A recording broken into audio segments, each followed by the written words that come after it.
우리는 인생을 묘사할 때 길 위의 이야기다, 길 위의 이야기라는 문구를 사용해서 표현하기도 합니다. 굉장히 문학적 표현이죠. 길 위의 이야기.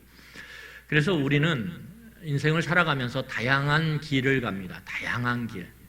예를 들면 어떤 교육의 길, 또한 만남의 길, 사건의 길, 여러 길을 걸으면서 다양한 사람들, 많은 사람들을 만나게 돼요. 그리고 그 많은 사람들과 함께 만들어내는 아주 다채로운 이야기들이 우리의 삶 가운데 있습니다. 그래서 상담학자들은 뭐라고 얘기하냐면 각 사람은 자기 나름대로의 이야기 보따리가 있다라고 이야기합니다. 그러니까 우리는 태어나면서부터 길 위에 인생으로 걸어가요. 그러면서 수많은 사람을 만나고 거기서 수많은 사건과 일들을 경험하며 이야기들이 쌓여요. 그래서 처음엔 보따리가 없었는데 보따리가 생기고 그 안에 이야기들이 하나씩 들어가기 시작하는 거죠.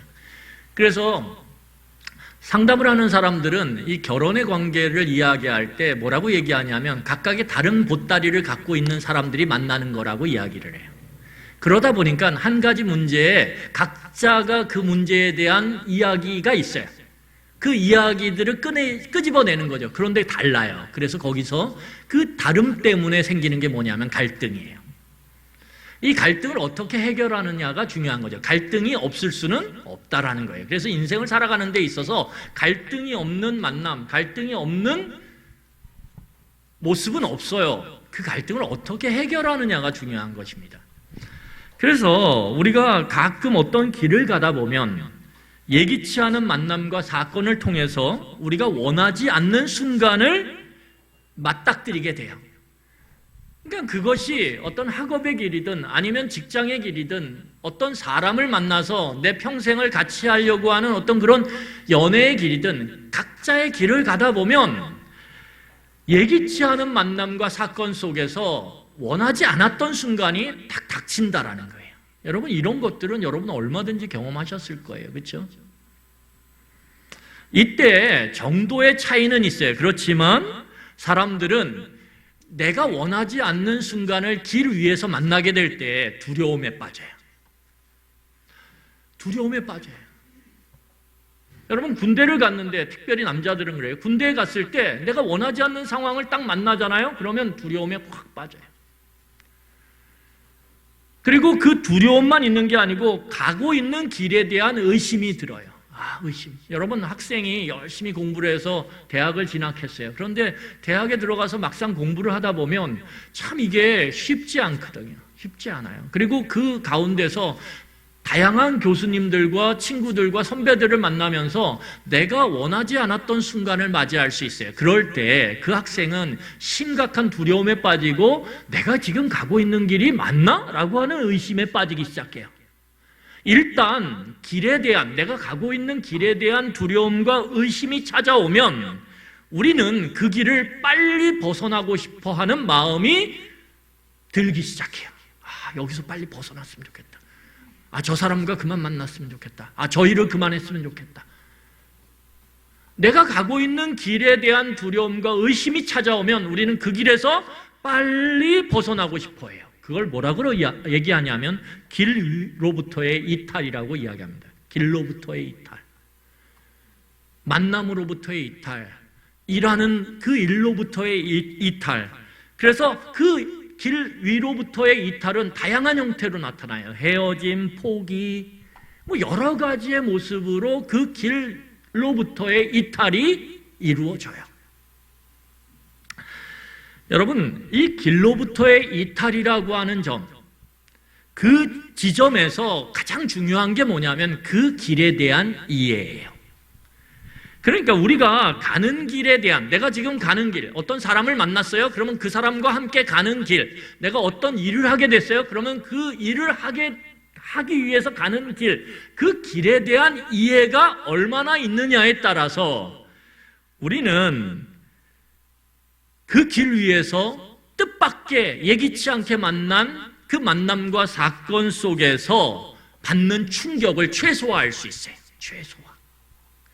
그러니까 그 길 위에서 어떤 예기치 않은 만남이나 사건을 통해서 길 위로부터 이탈하게 만드는 두려움과 의심이 찾아올 수 있어요.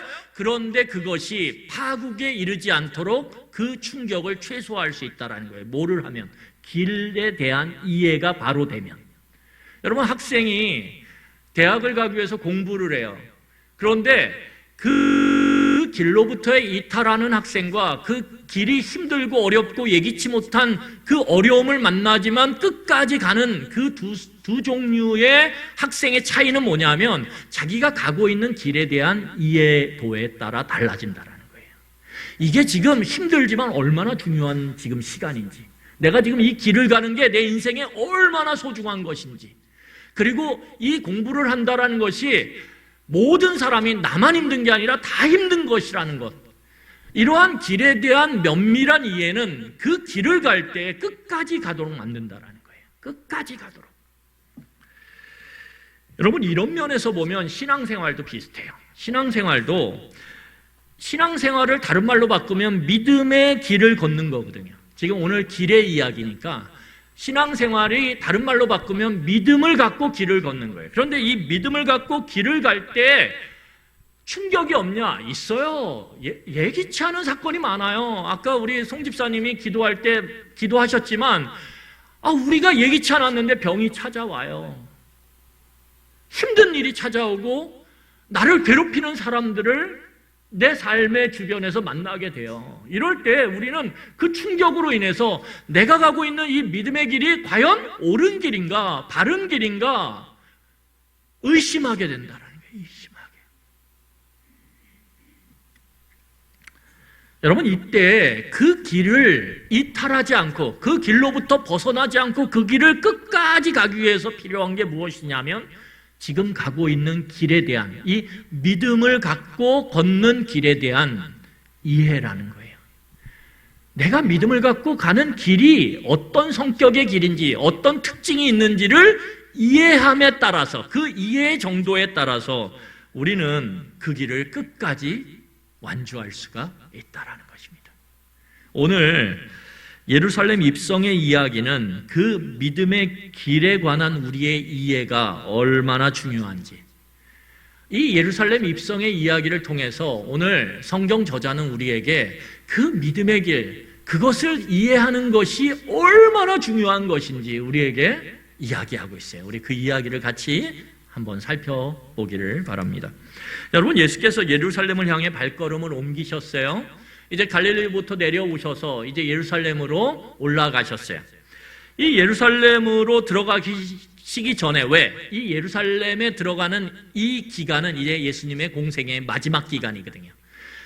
결국은 예수님의 3년의 공생에는 무엇을 위해서 걸어오신 길이냐 하면 이 예루살렘에서의 일주일을 위해서 걸어오신 거예요. 그래서 예수님께서 이 마지막 예루살렘에서의 일주일을 보내기 위해서 꼼꼼하게 준비하세요. 그 꼼꼼하게 준비하시는 것의 핵심적 준비가 뭐냐면 나귀를 준비하는 것입니다. 나귀. 여러분, 예수님께서 우리가 읽었던 요한복음에는 나타나지 않지만 누가복음에 보면, 요즘에 큐티 본문이죠. 누가복음에 보면 예수님께서 두 사람의 제자를 보내셔서 미리 준비된 나귀를 끌고 오게 하세요. 자, 우리 누가복음 19장 29절과 30절을 읽도록 하겠습니다. 오늘 본문은 지금 요한복음과 같은 내용을 좀 더 자세히 다루고 있는 병행 본문이라고 그래요. 같이 한번 읽도록 하겠습니다. 같이 읽겠습니다. 감람원이라 불리는 산쪽에 있는 벳바게와 베다니에 가까이 가셨을 때에 제자 중 둘을 보내시며 이르시되 너희는 맞은편 마을로 가라. 그리로 들어가면 아직 아무도 타보지 않은 나귀 새끼가 매여 있는 것을 보리니 풀어 끌고 오라. 여러분, 예수님께서 아직 아무도 타지 않은 나귀를 준비하셨어요. 그리고 그 나귀를 끌고 오게 하셨어요. 여기서 아무도 타지 않았다라는 게 중요한 지점입니다. 아무도 타지 않았다라는 건 특별한 용도가 있다라는 거예요. 자, 우리 사무엘상 6장 7절에 보면 그것에 대해서 이야기하고 있어요. 자, 사무엘상 6장 7절 같이 보겠습니다. 그러므로 새 수레를 하나 만들고 멍에를 메어보지 아니한 전 나는 소 2마리를 끌어다가 소의 수레를 메우고 그 송아지들을 떼어 집으로 돌려보내고. 거기 보면 그 사무엘상의 내용은 뭐냐면 이스라엘 백성들이 블레셋에게 언약궤를 뺏겨요. 그리고 그 언약궤를 다시 옮겨오기 위해서 무엇을 준비하냐 하면 한 번도 거기 보면 뭐예요? 멍에를 매보지 않은 소를 준비해요. 다시 말하면 한 번도 멍에를 메고 다른 용도로 쓰이지 않은 소. 그러니까 여기서 예수님께서 특별한 용도를 위해서 오늘 한 번도 사람을 태우는, 짐을 태우는 목적으로 사용되지 않은 나귀를 준비시켜서 끌고 오셨다라는 거예요. 자, 그러면 그 용도가 뭐냐? 오늘 본문을 보면 그 용도가 왕을 태우고 가기 위한 용도로 오늘 나귀는 쓰임을 받아요. 여러분, 예수님은 이 예루살렘의 입성의 과정 가운데 모든 행동이 다 예수님이 누구신가를 드러내는 상징적 행위예요. 아주 상징적이에요. 그런데 이 나귀를 타고 예루살렘에 입성하는 이 모습은 무엇을 상징하냐 하면 이 나귀에 타신 예수 그리스도께서 구약에 예고된 메시아 곧 그리스도 왕이시라는 것을 오늘 스스로 드러내고 계신 거예요. 이게 퍼포먼스죠. 예수님이 퍼포먼스를 하고 있는 거예요. 내가 바로 너희들이 기다리던 그 메시아, 로마 제국의 압제 가운데, 죄의 고통 가운데 너희들이 그토록 기다렸던 메시아, 바로 내가 그 왕이다, 이렇게 오늘 퍼포먼스를 하고 있는 거예요. 나귀를 타고. 왜냐하면 그냥 걸어 들어가실 수 있거든요. 그런데 퍼포먼스를 하시죠. 이렇게.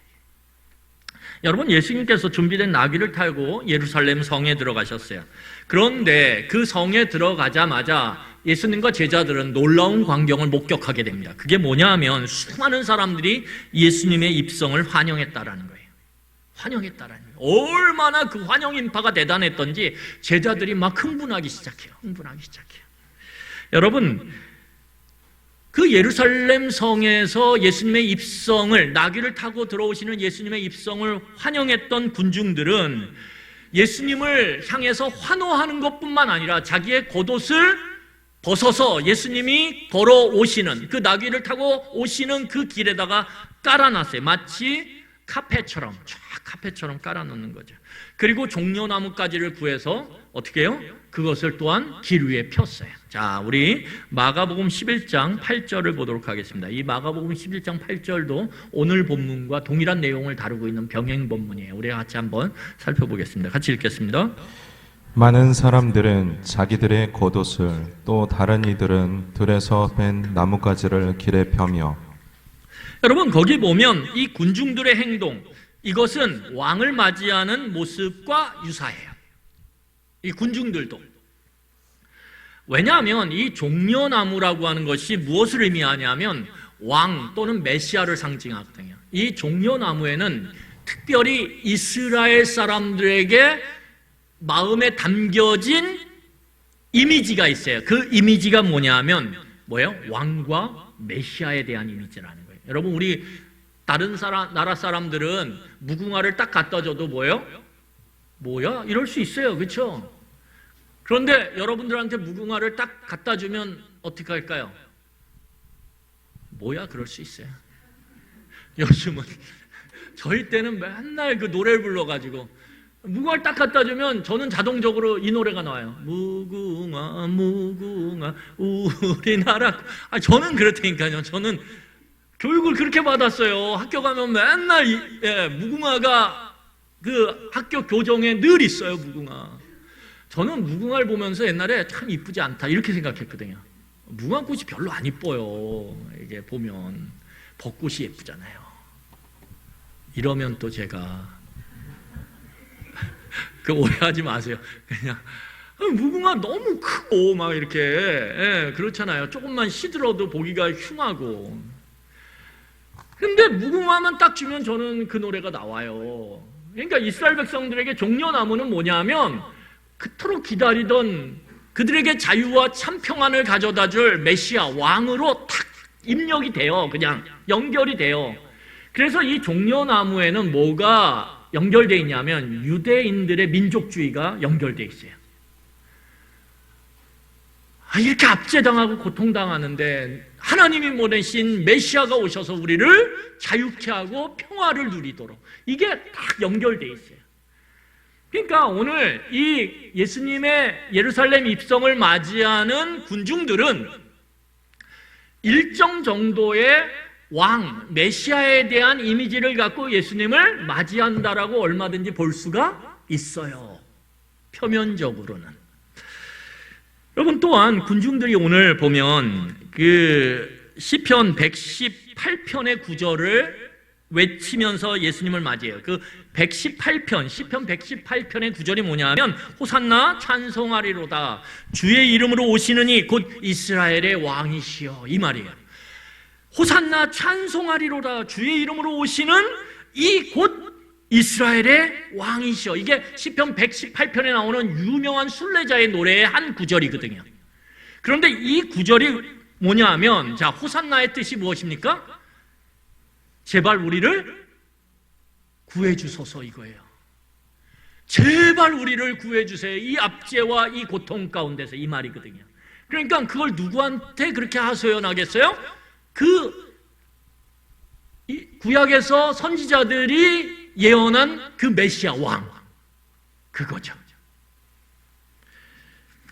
여러분, 그러니까 이 지금 예루살렘에 입성하는 그 예수님의 일행을 맞이하는 군중들의 모습은 종려나무를 흔들고 땅에 자기 겉옷을 깔고, 그리고 종려나무를 깔고, 그리고 이 시편 118편의 순례자의 노래의 한 구절을 외치며 어서 우리를 구원하여 주시옵소서라고 이야기하는 것 자체가 왕을 맞이하는 행위라는 거예요. 왕을 맞이하는 행위, 메시아를 맞이하는 행위. 그런데 이 예수님의 예루살렘 입성에 특이한 점이 있어요. 그 특이한 점이 뭐냐면 우리가 지금 계속적으로 언급했지만 뭐예요? 나귀를 타고 오셨다라는 거예요. 여러분, 왕이면 우리는 대체적으로 왕 그러면 뭐예요? 뭐를 연상하죠? 백마 타야죠. 백마, 하얀 말, 백마. 아니면 크고 아주 우람한 큰 왕의 그 권위를 상징할 수 있는 말을 타야죠. 그렇죠? 그런데 오늘 예수님은 나귀를 타고 오늘 예루살렘에 입성하셨어요. 여러분, 유튜브나 이런 데 한번 나귀를 타는 그런 모습 이렇게 한번 쳐보시고 영상을 보세요. 굉장히 우스꽝스럽습니다. 왜 우스꽝스럽냐면 나귀가 사람 몸보다 그렇게 크지 않아요. 그래서 뭐 저 같으면 안 닿겠지만 좀 다리가 긴 분은 땅에 다리가 닿을 수도 있어요.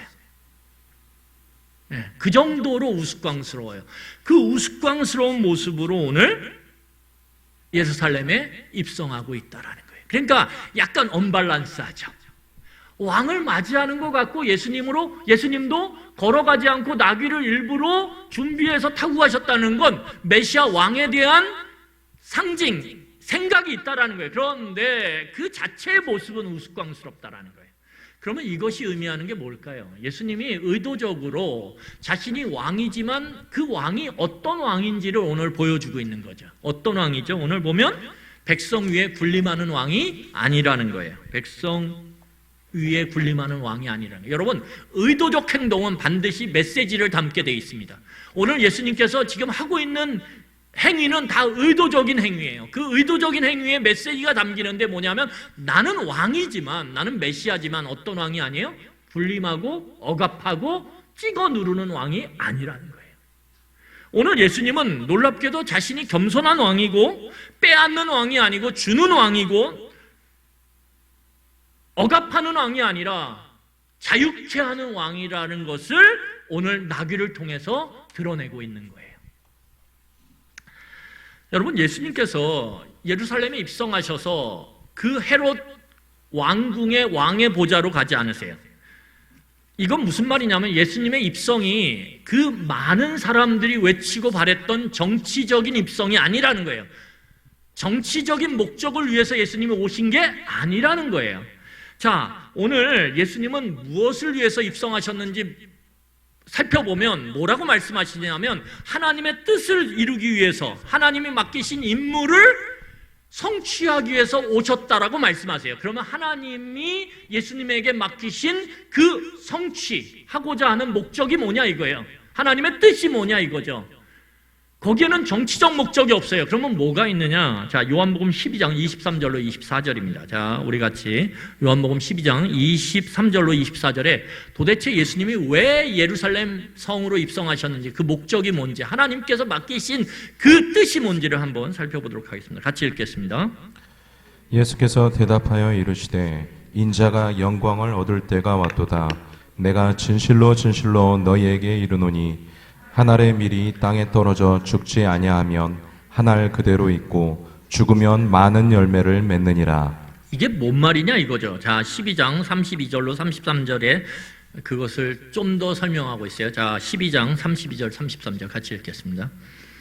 내가 땅에서 들리면 모든 사람을 내게로 이끌겠노라 하시니 이렇게 말씀하심은 자기가 어떠한 죽음으로 죽을 것을 보이심이로라. 여러분, 오늘 예수님의 이 입성은, 나귀를 타고 오늘 입성하시는 그 목적은 뭐냐면 죽기 위해서예요. 왕으로서 죽기 위해서. 이게 중요한 거예요. 여러분, 단지 죽는 게 아니에요. 뭘로 죽는 거예요? 왕이면서 죽는 거예요. 분명히 사람들이 인식했던 것처럼, 제자들이 인식했던 것처럼, 예수님이 인식하고 상징적으로 행동한 것처럼 예수님의 예루살렘 입성은 왕으로서의 메시아로서의 입성이에요. 그런데 달라지는 건 뭐냐면 예수님은 입성을 해서 죽음의 길을 가요. 사람들이 생각했던 거, 제자들이 생각했던 건 왕으로 입성해서 어디로 가는 거예요? 헤롯 성전의 그 헤롯의 보좌에 앉는 거예요. 동일하게 그 장면을 바라보지만 그 안에 담겨진 마지막 그 끝지점은 다르다라는 거예요. 그러니까 같은 통로로 오는 것 같죠? 같은 예루살렘 성문으로 들어오는 것 같죠? 같은 입성을 하는 것 같죠? 그렇지만 이미 그 예수님이 왕으로서 오셔서 예루살렘에서 가는 길은 전혀 다르다라는 거예요. 전혀 다르다는 거예요. 그것이 어디에 담겨져 있냐면 이 나귀를 타고 예루살렘에 입성하는 이 모습 가운데 담겨져 있다라는 거예요. 담겨져 있다라는 거예요. 여러분, 그런데 중요한 것은 무엇이냐면, 그래서 예루살렘 이 입성의 이 환호하는 모습, 이 환호의 소리들을 멀리서 카메라로 찍으면 어때요? 다 같은 마음과 같은 뜻과 같은 목적을 갖고 환호하고 노래하는 것 같아요. 그런데 뭐냐면 이것을 아주 클로즈업을 해가지고 카메라로 그 각각의 군중들의 마음을 들여다보면, 그래서 그 사람들을 한 몇 명 뽑아가지고 심층 면접을 해서 그 사람들의 뭐 때문에 지금 이렇게 환호하고 있는지를 자세히 살펴보면 우리는 의외의 모습을 발견하게 된다는 거예요. 자, 여러분, 우선 놀라운 점이 본문 우리 16절이에요. 자, 우리 본문 16절을 같이 읽겠습니다. 같이 읽겠습니다. 시작. 제자들은 처음에 이를 깨닫지 못하였다가 예수께서 영광을 얻으신 후에야 이것이 예수께 대하여 기록된 것임과 사람들이 예수께 이같이 한 것임이 생각나더라. 여러분, 제자들이 3년 동안 다니면서 예수님께 어마어마하게 배웠어요. 그런데 이게 도대체 무슨 의미를 갖고 있는지를 깨닫지를 못했어요. 그럼 언제 깨닫느냐? 예수님이 부활하신 다음에, 이 영광을 받으신 후가 부활하신 후에 드디어 깨닫게 되거든요. 그러니까 이 제자들은 자기 생각에 꽉 차 있어요. 자기 욕망에 꽉 차 있어요. 자기 욕망과 생각에 꽉 차서 예수님을 따라가니까 예수님이 지금 가장 중요한 이 예루살렘 일주일을 보내기 위해서 시작하는 이 시작점이 도대체 어디에 닿을지를 생각도 못하는 거예요. 이게 도대체 이 제자들은 이 예루살렘의 입성의 시작이 헤롯 성전의 그 보좌로 이어질 거라고 착각을 했어요. 왜요? 자신의 욕망과 욕심으로 예수님을 바라보니까. 여러분, 우리도 동일해요. 예수님과 함께 동행하지만 내 욕망과 욕심의 스펙트럼을 갖고 예수님을 바라보며 동행하면 우리도 예수님과 전혀 상관없는 길을 갈 수 있다는 거예요. 예수님과 함께하지만, 동행한다라고 그렇게 이야기하지만 실질적으로는 예수님과 상관없는 길.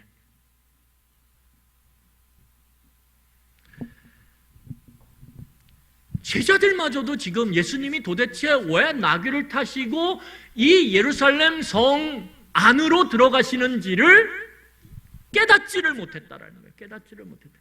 그러니까 무슨 말이냐면 예수님이 가시는 길에 대한 이해가 너무 부족했어요.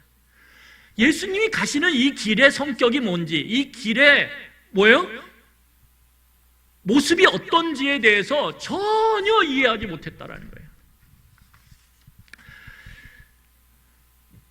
여러분, 그러면 예수님의 제자들만 그랬냐? 그렇지 않아요. 군중들도 이것이 어떤 의미를 가졌는지 몰랐어요. 왜냐하면 자, 본문 17절과 18절을 우리 같이 읽겠습니다.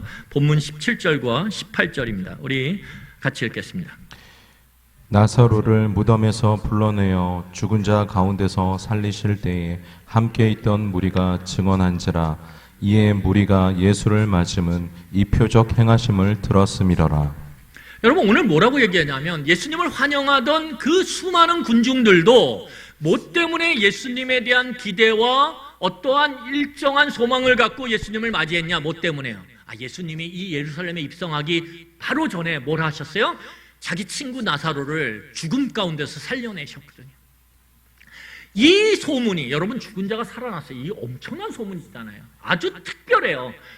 아주 특이한, 역사상 몇 번 있지도 않은 이 사건이 예수님의 예루살렘 입성 전에 일어났어요. 그러니까 그 소문이 베단이라고 하는 동네인데 이 예루살렘으로부터 아주 가까운 동네예요. 바로 옆 동네. 그런데 그 동네에서 그런 일이 일어났으니 소문이 예루살렘으로 당연히 들어오지 않겠습니까? 왜냐하면 이때는 유월절 절기를 맞이하면서 수많은 순례객들이 이 베다니를 거쳐서 어디로 들어와요? 이 예루살렘 성 안으로 들어오는 때였거든요. 그러니까 온갖 소문들이 퍼졌겠죠. 그 중에 중심을 찾았던 게 예수님의 나사로를 살리신 사건이란 말이에요.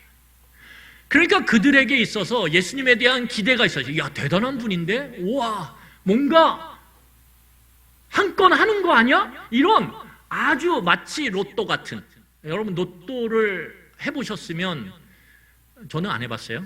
그러니까 뭐 해고 안 하고 중요한 게 아니에요. 그러니까 저 혹시 제가 이 얘기를 한다고 목사님들 로또 하나 보다 이럴까 봐 안 해요. 그런데 로또를 해보셨으면 아시겠지만 뭐 여러분 그걸 하시면서 야, 100% 이건 돼 이렇게 돼요?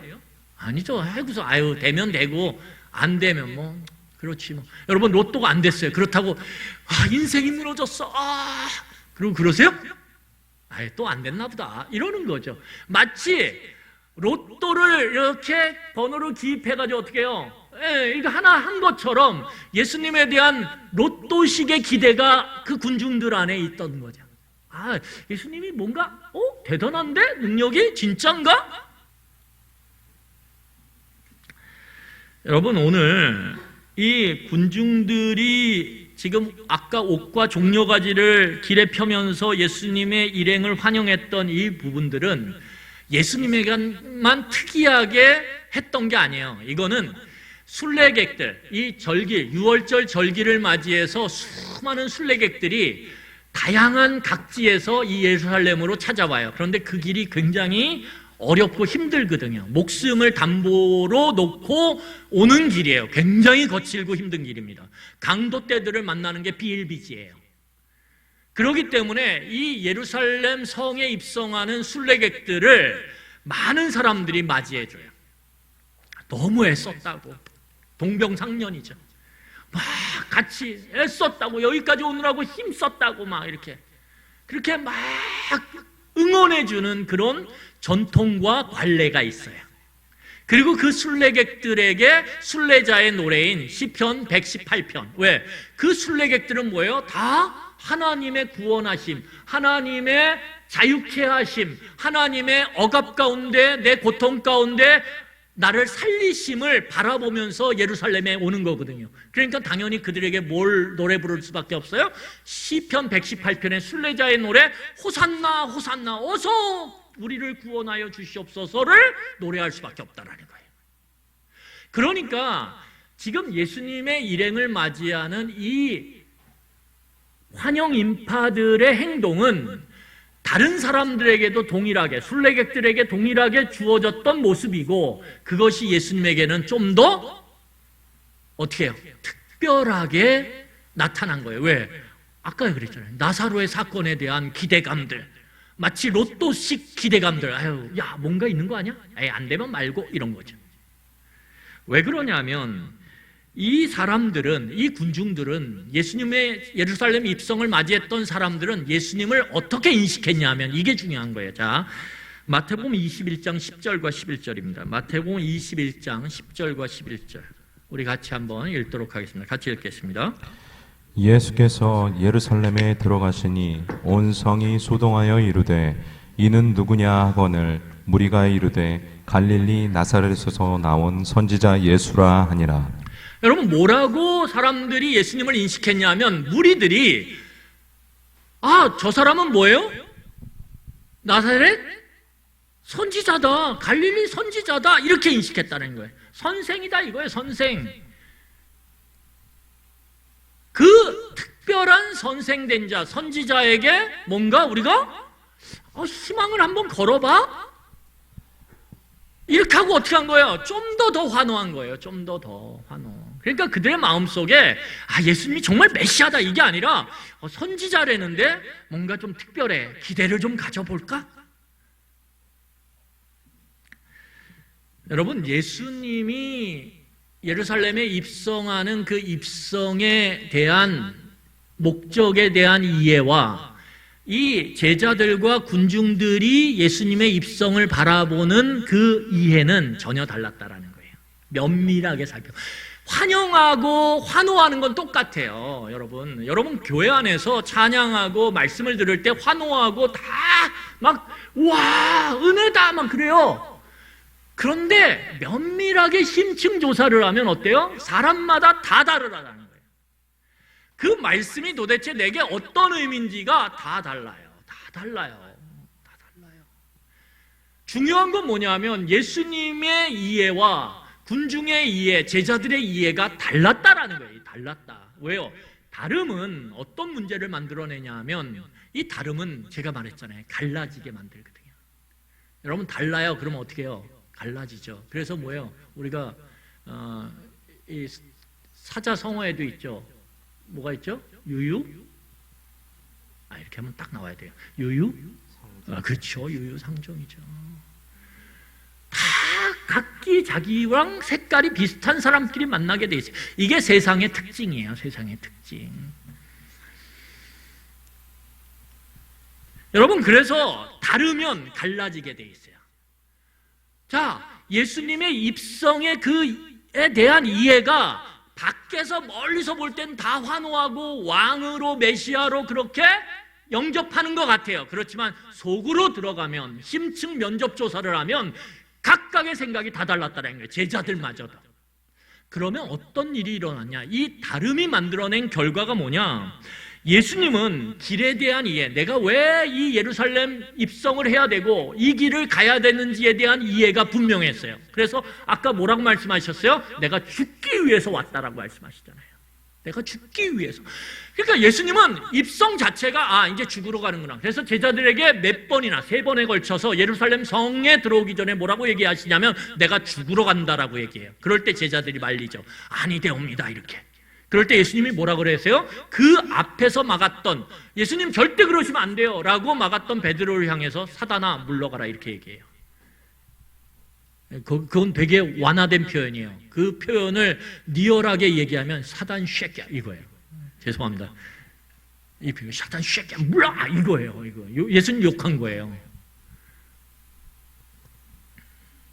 여러분, 그런데 중요한 건 무엇이냐면 이 길이 멀리서는 같아 보이지만 가까이 보면 달라요. 그래서 결국 어떻게 되냐면 이 군중들의 이 환호의 외침들, 이 열광스러운 외침들, 와 은혜 받았어요 할렐루야 찬양하고 막 외치던 그 순간이 싹 지나가자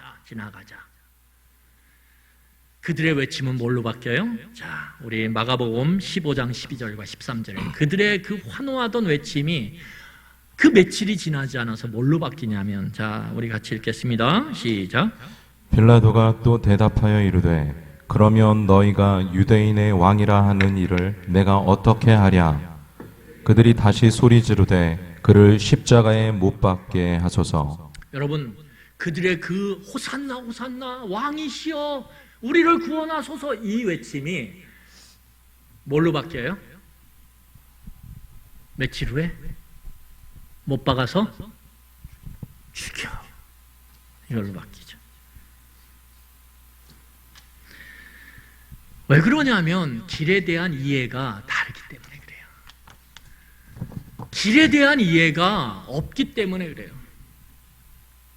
여러분, 길에 대한 이해가 달랐을 때 환호의 시간이 끝나고 나서 이제 어떻게 됩니까? 그 환호의 시간이 지나고 고난의 시간이 찾아오자 예수님과 제자들, 군중들은 전혀 다른 길을 가게 돼요. 전혀 다른 길. 전혀 다른 길.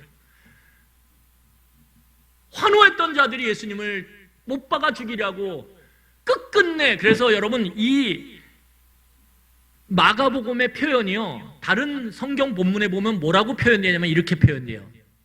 뭐라고 표현돼요? 끝내 빌라도의 그 의견이 있어요. 그게 뭐냐면 내가 이 예수라고 하는 사람에게서 죄를 발견할 수가 없어, 이렇게 얘기하거든요. 그런데 뭐라고 표현하냐면 이렇게 얘기해요. 그 빌라도의 의견을 끝끝내 이 군중에 못 박으소서 하는 소리가 이겼더라, 이렇게. 그러니까 얼마나 강력한지요, 이 소리가.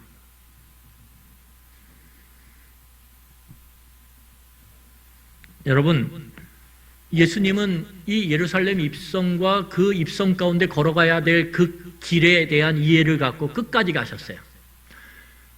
끝까지 가셨어요. 어디까지? 십자가 위에까지. 그런데 함께 예수님과 3년의 공생애를 같이 하며 같이 이 환호의 열기에 흥분했던 제자들은 길에 대한 이해 가운데 이 예루살렘 성 안으로 들어가면서의 이 테스트 속에서 철저히 실패해서 예수님을 다 도망쳐요. 멀어지는 거죠. 여러분, 이 시간에 우리가 오늘 이 본문의 내용을 잘 살펴보면서 한번 생각해 봤으면 좋겠어요. 예수님의 길이 어떤 길이에요? 낮아짐의 길이에요. 여러분, 아까 예수님의 그 입성의 성격이 뭐라고 그랬어요? 나귀를 타고 왕으로 입성하는 거죠. 왕이지만 낮아짐의 길을 택하면서 오늘 예루살렘 성 안으로 들어오셨어요. 여러분, 이게요, 왕인데 낮아져.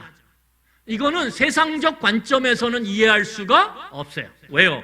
왕과 낮아짐이라는 건 같이 절대 공존할 수 없는 단어거든요. 여러분, 왕과 낮아짐이 어떻게 공존할 수 있어요? 세상에서는 왕과 낮아짐이 공존할 수가 없어요. 없어요. 여러분, 공직자 선거 이제 얼마 4월 달에 하게 되는데 그 공직자 선거에 나온 사람들을 보면 어떠냐 하면 선거 기간에는 머리가 땅에 닿을 정도로 그렇게 해요. 그렇지만 그들의 진짜 모습은 언제예요? 그것이 끝나고 나면 드러나는 거예요. 그들이 그 길에 대한, 공직자의 길에 대한 어떤 이해를 하고 있는지를 그 길 후에 잘 면밀하게 살펴보면 다 드러나게 돼 있어요. 여러분, 왕과 낮아짐은 공존할 수가 없어요. 그래서 여기서 오해가 되는 거예요. 여기서 오해가 생기는 거예요. 여러분, 예수님에 대한 오해는, 예수님이 가시는 길에 대한 오해는, 예수님이 이 걸어가시는 이 길에 대한 오해는 뭘 만드냐면 예수님과의 동행을 심각하게 방해해요. 심각하게 방해해요. 그래서 예수님과 동행한다고 착각하지만 예수님의 이 가신 길에 대한 이해가 바르지 않으면 우리는 삶의 작은 충격을 통해서도 얼마든지 제자들과 군중들처럼 예수님으로부터 얼마든지 멀어질 수 있어요. 얼마든지. 제자들도 멀어졌는데요. 여러분 생각해 보세요. 3년을 맨날 같이 붙어가지고 먹고 자고 듣고 배우고 익혔어요. 그런데도 이 길에 대한 이해가 잘못됨으로 인해서 결정적인 그 일주일에 예수님을 배신하고 떠나버려요. 배신하고 떠나버려요. 여러분, 우리는 매 순간마다 이 멀어짐과 가까워짐이 반복되는 삶을 살고 있는 거예요. 예수님과 가까워졌다가 어느 날은 멀어졌다가 가까워졌다 멀어졌다 가까워졌다 멀어졌다. 이게 우리의 신앙의 모습이에요. 여러분, 오늘 우리가 이 예수님의 왕으로서의 낮아짐 가운데 꼭 기억할 게 있어요. 뭐냐면 이 왕으로서의 낮아짐 가운데 뭐가 있냐면 인생의 반전이 있다라는 거예요. 인생의 반전. 여러분, 예수님께서 왕이지만 낮아지셨어요. 그래서 어떻게 하세요? 끝까지 가세요. 끝까지. 왜요? 길에 대한 이해가 있었으니까. 그리고 그 끝까지 간 그 골고다의 십자가의 죽음 가운데서 어떻게 됩니까? 놀라운 하나님께서 숨겨놓은 반전을 맞이하게 돼요. 그 반전이 뭐냐면 생명의 부활이거든요. 생명의 부활. 여러분, 예수님도 이 길에 대한 이해가 됐음에도 불구하고 막상 그 길을 가는데 너무 힘들었어요. 왜? 왕인데 낮아져서 어디까지 가요? 그 저주의 십자가에 못 박혀 죽는 그곳까지 간단 말이에요. 이 낮아짐이. 이게 이해가 안 되는데, 내가 왕인데 그 저주의 그 끝판 왕인 그 십자가 위에까지 간단 말이에요. 그래서 예수님이 뭐라고 말씀하시냐면, 내가 하나님께 요청하면 천군 천사가 와서 저것들 다 쓸어버릴 수 있어. 왕으로서의 권위가 있단 말이에요. 그런데 그 권위를 안 쓰고 어떻게 해요? 그 묵묵히 낮아짐 가운데서 모든 모멸과 그 모든 사람들의 그 침뱉음을 다 당하면서 그 낮아짐의 끝판왕인 그 십자가 위에 자기를 스스로 못 박히게 한다라는 거예요. 이게 예수님의 길에 대한 이해예요. 이게 막상 이해하고 갔지만 너무 힘든 거예요. 그래서 어떻게 합니까? 예수님께서 이 이해된 길에 대한 이해를 갖고 살아갈 수 있도록 기도하세요. 그래서 겟세마네 동산의 그 기도가 땀방울이 핏방울이 되는 기도예요. 왜요? 이해는 됐는데 그 길이 가기가 너무너무 고통스럽거든요.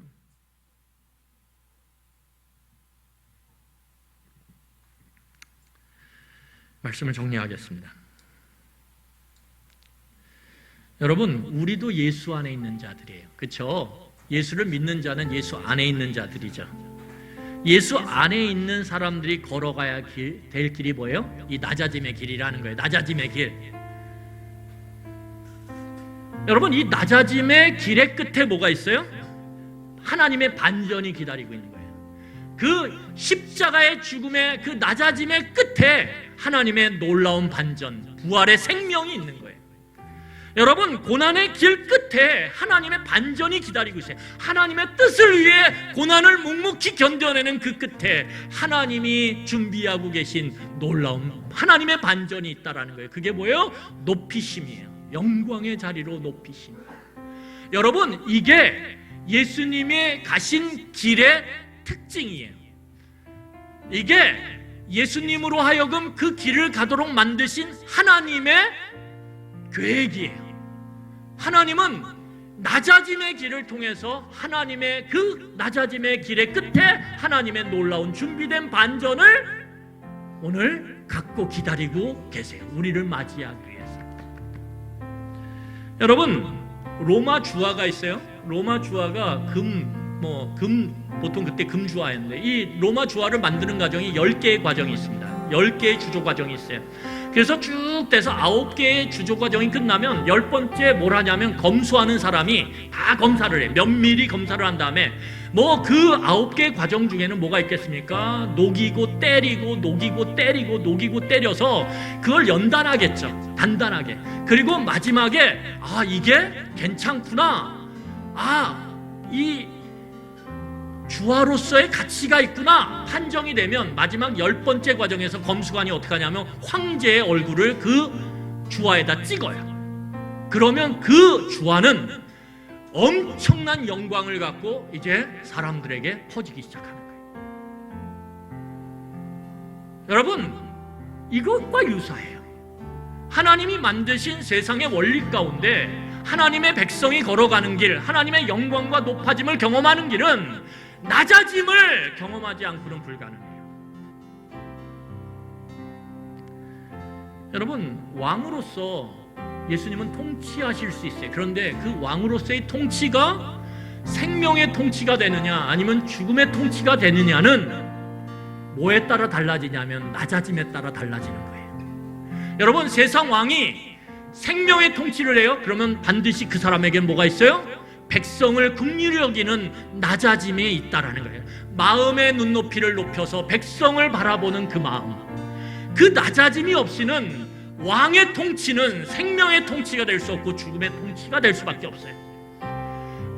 아버지가 어머니가 아이의 눈높이와 아이의 마음의 높이에서 그 아이를 이해하지 않으면 아버지와 어머니의 가정에서의 통치는 그 아이를 죽음으로 몰아넣는 통치가 될 수밖에 없어요. 찍어 누르는데요. 그 아이의 마음과 상관없이 윤리와 규칙과 도덕을 들이대면서 찍어 누르는데요. 그러면 그 아이는 신음신음하면서 죽어갈 수밖에 없어요.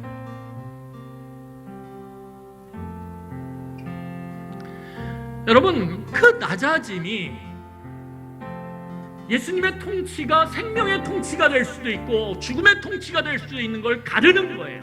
근데 예수님은 그 낮아짐의 길을 끝까지 왕이심에서도 가셨어요. 끝까지가 중요한, 끝까지 견뎌내셨어요. 얼마나 힘들었어요. 여러분, 권세가 있는데 낮아져요. 부모인데 낮아져요. 아이의 마음의 눈높이에서 그 아이를 살펴요. 얼마나 더뎌요. 얼마나 힘들어요. 그런데 그걸 끝까지 왜요? 그 통치가 살리는 통치거든요. 그게 생명의 통치거든요.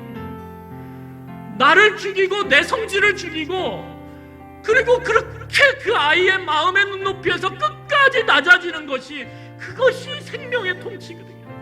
여러분, 그래서 끝까지 그렇게 낮아짐으로 가기 위해서 필요한 게 뭐냐 하면 뭐예요? 길에 대한 이해예요. 길에 대한 이해. 그리고 그 이해 가운데 어떻게 하는 거예요? 이해는 됐지만 어렵잖아요. 그래서 겟세마네 기도가 필요한 거예요. 겟세마네 기도. 땀방울이 핏방울이 되는 기도. 하나님, 내가 왕으로서 내 자식을 주장하고 싶은 마음이 막 올라와요. 규칙과 도덕으로 찍어 누르고 싶어요. 그런데 하나님, 그러면 죽음의 통치가 되잖아요. 하나님, 제가 이 길에 대한 이해를 바르게 하고 있는데 너무 힘들어요. 그러니까 기도가 필요한 거예요. 나를 죽이는 기도가 필요한 거예요. 내 뜻이 아니라 하나님의 뜻을 구하는 기도가 필요한 거예요. 나는 이렇게 원하지만 하나님, 하나님의 뜻대로 하시옵소서라고 하는 내려놓음의 기도가 필요한 거예요. 그 기도가 없이는 우리의 통치가 사람을 살리는 통치가 될 수 없어요.